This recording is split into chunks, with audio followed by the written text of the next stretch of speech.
रुद्र एक वीर योद्धा एपिसोड 89। रुद्र ने पत्थर को उस स्थान पर रखने के बाद एक तेज गड़गड़ाहट की आवाज सुनी।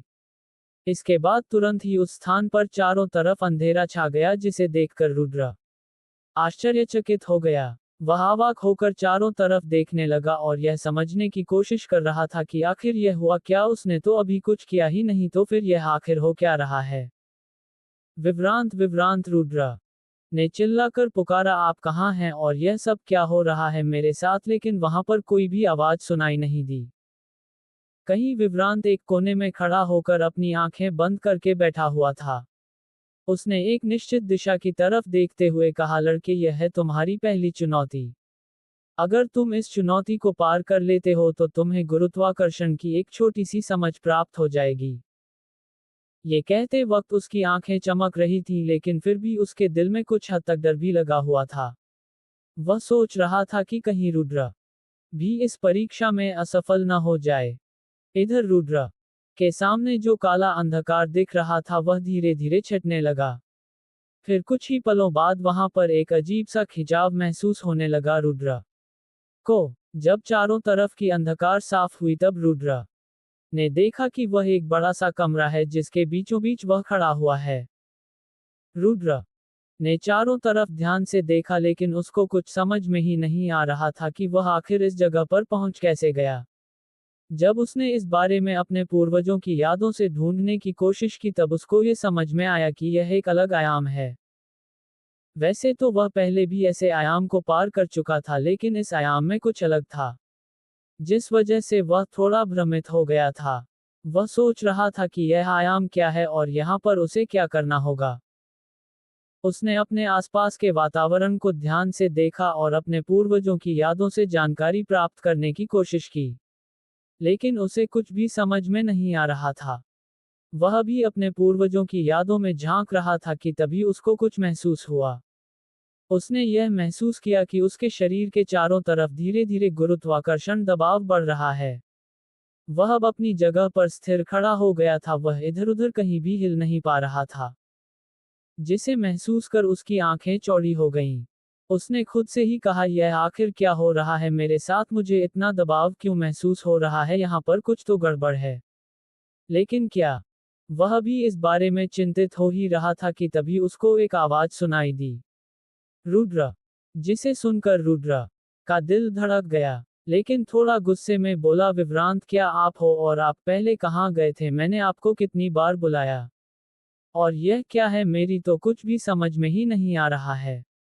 क्या आप मुझे इसके बारे में कुछ बताएंगे या फिर सिर्फ मौन ही रहेंगे। इस पर विभ्रांत ने पहले तो हंसा और फिर थोड़ा मजाकिया लहजे में बोला, अरे रुको रुको, अब मुझे कुछ बोलते भी दोगे या फिर नहीं, एक साथ इतने सारे सवाल एक एक करके पूछो यार, मैं कहीं भागा नहीं जा रहा हूँ। विभ्रांत की बात सुनकर रुद्र और थोड़ा चिढ़ गया और बोला, मैं यहाँ फंसा हुआ हूँ और आपको मजाक सूझ रही है, अब आप मुझे बताओगे भी कि यह सब आखिर हो क्या रहा है। ये कहते वक्त रुद्र के चेहरे पर झुंझलाहट साफ दिखाई दे रही थी। रुद्र की बात सुनकर विभ्रांत ने मुस्कुराते हुए कहा, ठीक है बता रहा हूँ। इतनी जल्दी भी क्या है, पता है ना, जल्दी का काम शैतान का होता है। इसके बाद वह गंभीर हो गया और फिर रुद्र की तरफ देखते हुए बोला, अब मेरी बात ध्यान से सुनो रुद्र। तुम अब मेरी पहली चुनौती में प्रवेश कर चुके हो। अब तुम्हें इस कमरे से बाहर निकलना है। अब तुम ये कैसे करोगे मुझे नहीं पता, लेकिन अगर तुम यहाँ से बाहर निकलते हो तुम्हें एक बहुत ही गूढ़ ज्ञान प्राप्त होगा और तुम मेरी पहली चुनौती को भी पार कर लोगे। अब तुम इस कमरे को पार करो, मैं तो चला। ये कहकर वह अंतर्ध्यान हो गया। अरे अरे रुको, अरे मेरी बात तो सुनो, अरे यार कुछ तो बताओ इसके बारे में, रुद्र ने परेशान होकर आवाज लगाई, लेकिन अब वहां पर कोई भी नहीं था। अब रुद्र ने खुद से ही गुस्से में कहा, अरे यार कहाँ फंस गया मैं, जब से यहाँ आया हूँ मुसीबत पर मुसीबत ही आ रही है। पहले तो वह कंकालों का सैलाब, फिर वह महल, उसके बाद विक्रम के साथ लड़ाई, उसके बाद वह पहाड़ और अब ये कमरा। पर फिर उसने खुद से ही गंभीरता के साथ कहा, खैर रुद्र, तुम्हें शांत रहना होगा, ऐसे हड़बड़ी में तो कुछ भी नहीं कर सकता। बड़े ही ध्यान से सोच कि अब तू इस कमरे से बाहर कैसे निकलेगा। इसके बाद रुद्र ने अपनी आंखें बंद कर लीं और फिर अपने पूर्वजों को यादों से इस कमरे के बारे में कुछ जानने की कोशिश करने लगा। इसी बीच रुद्र के शरीर में गुरुत्वाकर्षण बल और भी ज्यादा तेज हो गया था। धीरे धीरे यह उसके मांसपेशियों को जकड़ने लगा। रुद्र कुछ समय तक तो ऐसे ही ध्यान मग्न रहा, लेकिन इसके बाद उसने आंखें खोलीं।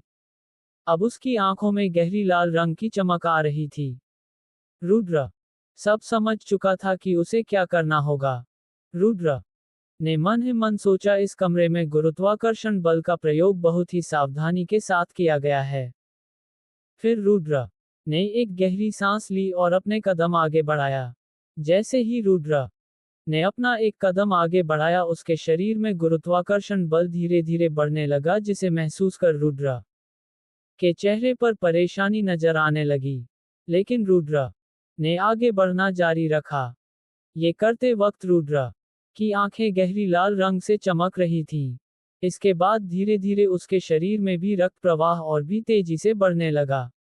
जैसे जैसे रुद्र आगे बढ़ता गया, धीरे धीरे उसके शरीर के चारों तरफ एक अदृश्य कवच तैयार होने लगा, जिससे रुद्र को धीरे धीरे अपने शरीर में गुरुत्वाकर्षण बल कम होता हुआ महसूस हो रहा था।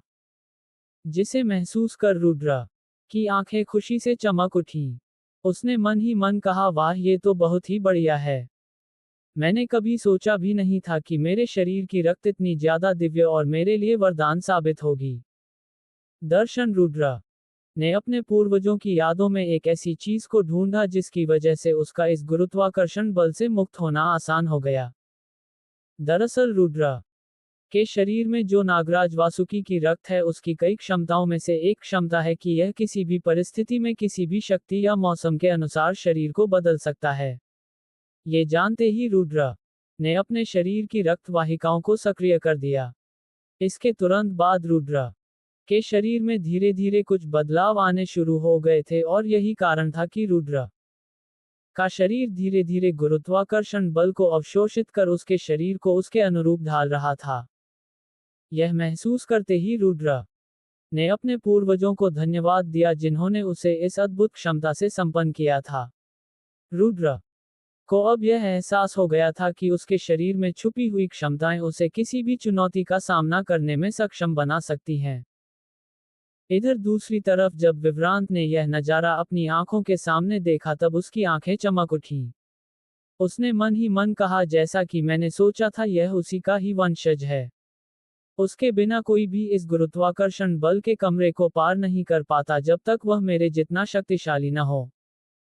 विभ्रांत ने मुस्कुराते हुए कहा, बहुत अच्छे रुद्र, मैं जानता था कि तुम कहीं न कहीं उसी के ही वंशज हो। मैं यही सुनिश्चित करने के लिए इतनी कठिन चुनौती दिया था, और तुमने मुझे बिल्कुल भी निराश नहीं किया। इतना कहकर वो फिर से रुद्र की तरफ देखने लगा। उसकी आंखों में एक अजीब सी चमक थी, जैसे कि वह रुद्र की क्षमताओं को और भी गहराई से समझने की कोशिश कर रहा हो। इधर रुद्र तब तक कमरे की आधी दूरी तक पहुंच चुका था। अब तक रुद्र के शरीर 60 से 70% तक इस वातावरण के अनुकूल हो गया था, और अब उसके शरीर में गुरुत्वाकर्षण बल का ज्यादा कुछ प्रभाव नहीं पड़ रहा था। अब रुद्र के चेहरे पर एक बड़ी सी जीत की मुस्कान आ गई थी, और उसने अब धीरे धीरे आराम से चलना शुरू कर दिया, मानो उसके शरीर में कमरे की गुरुत्वाकर्षण बल काम ही ना कर रहा हो। और इसी तरह रुद्र ने अपने इस वक्त की शक्ति की वजह से बहुत ही जल्द उस कमरे के एक दीवार के पास पहुंच गया था। जब रुद्र दीवार के पास पहुंचा, तब वहां पर एक गड़गड़ाहट की आवाज सुनाई दी, और फिर धीरे धीरे उसे दीवार में एक चौकोर आकृति का रेखा निकलने लगा, जो कि सुनहरी रंग से चमक रहा था। धीरे धीरे वह रेखा पूरी तरह से एक दरवाजे के रूप में बदल गया, जो कि सुनहरी रंग से चमक रहा था। रुद्र ने उस दरवाजे को देखा और अपने आप से कहा, यह तो बहुत ही अच्छा हुआ। अब मुझे पता चल गया है कि मुझे आगे क्या करना है। जब रुद्र ने देखा कि उसके सामने एक दरवाजा बन गया है, तब उसने ज्यादा कुछ न सोचते हुए सीधे उस दरवाजे पर अपना हाथ रख दिया। इसके तुरंत बाद रुद्र के हाथ रखते ही वहां पर एक चरमराहट की आवाज सुनाई दी, और फिर वह दरवाजा धीरे धीरे एक आवाज के साथ खुल गया। उस दरवाजे के खुलते ही रुद्र ने बिना देरी किए अपना कदम आगे बढ़ाया और उस कमरे से बाहर निकाल गया। उसके बाहर निकलते ही वहां पर फिर से वही आवाज बोलने लगी, अब तक रुद्र इस आवाज को सुनकर ज्यादा हैरान नहीं हुआ। उसको पता था कि यह आवाज जरूर आएगी। तभी वह आवाज ने कहा, बहुत अच्छे लड़के, तुमने मेरी पहली चुनौती को पार कर लिया। अब क्या तुम आगे बढ़ने के लिए तैयार हो? ये कहते वक्त वह आकृति फिर से प्रकट होकर रुद्र की तरफ एक बड़ी सी मुस्कान के साथ देख रही थी। यह आकृति कोई और नहीं, विभ्रांत ही था। विभ्रांत की बात सुनकर रुद्र ने कुछ भी नहीं कहा, बस सहमति में अपना सर हिला दिया। रुद्र को सर हिलाते हुए देखकर विभ्रांत ने अपने चेहरे पर खुशी लाते हुए एक ऊर्जा से भरी आवाज में कहा, बहुत बढ़िया, ठीक है तो फिर तैयार हो जाओ, ये रही मेरी दूसरी चुनौती। इतना कहकर विभ्रांत ने अपने हाथ को ऊपर उठाया। इसके तुरंत बाद उसके हाथों से एक आसमानी रंग की ऊर्जा निकालकर रुद्र के चारों तरफ गिरने लगी। जब रुद्र ने ये देखा तब उसने हड़बड़ाते हुए विभ्रांत से कहा, लीडर विभ्रांत, रुकिए, कृपया मेरी बात सुने। रुद्र की बात सुनकर विभ्रांत की भौहें सिकुड़ गईं और फिर उसके चेहरे पर एक व्यंग्यात्मक मुस्कान आ गई।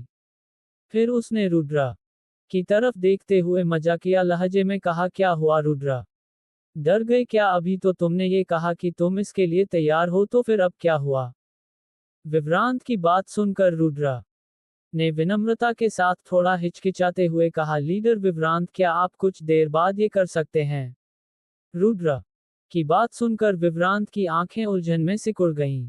फिर उसने उलझन भरे स्वर में रुद्र से पूछा, क्या बात है रुद्र, तुम कुछ समय रुकना क्यों चाहते हो? क्या तुम थक गए हो पहली चुनौती से? लेकिन तुम्हें देखकर तो ऐसा नहीं लगता। जिस पर रुद्र ने एक हल्की सी मुस्कान के साथ कहा, ऐसी कोई बात नहीं है लीडर विभ्रांत। दरअसल मेरे शरीर में कुछ अजीब सी परिवर्तन हुए हैं जिनको मैं अब तक समझ नहीं पाया हूं। अब मुझे ये जानना है कि मेरे शरीर में ये परिवर्तन क्यों हुए हैं। अगर मैं ये जाने बिना आपके चुनौती में प्रवेश करता हूं तो हो सकता है कि मैं अपने लक्ष्य पर पूरी तरह से ध्यान ना दे पाऊं। इसीलिए कृपया करके मुझे कुछ देर तक इसे समझने के लिए समय दें। रुद्र की बात सुनकर विभ्रांत को समझ में आ गया कि वह कहना क्या चाहता है। वैसे तो विभ्रांत इस बात से चौंक गया था कि रुद्र को अपने शरीर के बारे में कुछ भी पता ही नहीं। फिर उसने रुद्र की तरफ देखकर थोड़ा सोचा और फिर रुद्र से बोला, ठीक है रुद्र, मैं तुम्हें 2 दिन का समय देता हूं। मैं 2 दिन बाद फिर से यहां आऊंगा, तब तुम्हें दूसरी चुनौती का सामना करना पड़ेगा। इसे सुनकर रुद्र ने खुशी के साथ अपना सर हिलाते हुए बोला, जी ठीक है, धन्यवाद लीडर। आप चिंता ना करें, मेरे लिए इतना समय काफी है। इतना सुनते ही लीडर विभ्रांत अपना सर हिलाते हुए वहां से अंतर्ध्यान हो गए। इधर दूसरी तरफ विभ्रांत के जाने के बाद रुद्र ने एक लंबी सांस छोड़ी और फिर अपने शरीर की तरफ देखने लगा। फिर वह वहां पर पद्मासन की अवस्था में बैठ गया और फिर सबसे पहले वह अपनी पूर्वजों की यादों से अपने शरीर के बारे में सब कुछ जानने की कोशिश करने लगा। साथ ही साथ अपने शरीर के निरीक्षण भी करने लगा। रुद्र जानता था कि किसी भी चुनौती को पार करने के लिए एक शांत मन सबसे महत्वपूर्ण होती है। उसको ये बात सबसे ज्यादा परेशान कर रही थी कि चुनौती के बीच में उसका शरीर एक ड्रैगन की तरह कैसे बन गया और इस कमरे में उसका शरीर कैसे गुरुत्वाकर्षण को झेल पाया। इस वजह से रुद्र बहुत ही ज्यादा जिज्ञासु था। उसको अब अपने मन को शांत करने की जरूरत थी और ये तभी हो सकता था जब वह इस बात का पता लगा ले कि उसके शरीर का परिवर्तन क्यों हुआ था। इस वजह से रुद्र ने भी विभ्रांत से कुछ समय मांगा था। अब रुद्र अपने शरीर के रहस्य को उजागर करने के लिए पूरी तरह से तैयार था। वह अपने मन को शांत करने और अपने शरीर के बारे में जानने के लिए पूरी तरह से समर्पित था। इधर जहां रुद्र ध्यान में था, वहीं दूसरी तरफ वहां से बाहर महंत प्रदेश के महल में कुछ लोग आपस में चर्चाएं कर रहे थे। एक व्यक्ति ने कहा, आज तो 17 राज्यों की लड़ाई को शुरू हुए आधा वक्त बीत चुका है। पता नहीं इस बार कौन कौन से नए प्रतिभा प्रकट होंगे। जिस पर एक घमंड से भरा युवक बोलता है, चाहे जो भी हो, हमारे वीरनगर राज्य का कौशिक जरूर ही इस बार शीर्ष 10 में प्रवेश करेगा। जिस पर एक और व्यक्ति ने उसका मजाक उड़ाते हुए कहा, सिर्फ शीर्ष 10, हमारा आर्यमान शीर्ष 8 में जगह बनाएगा। क्या होगा आगे?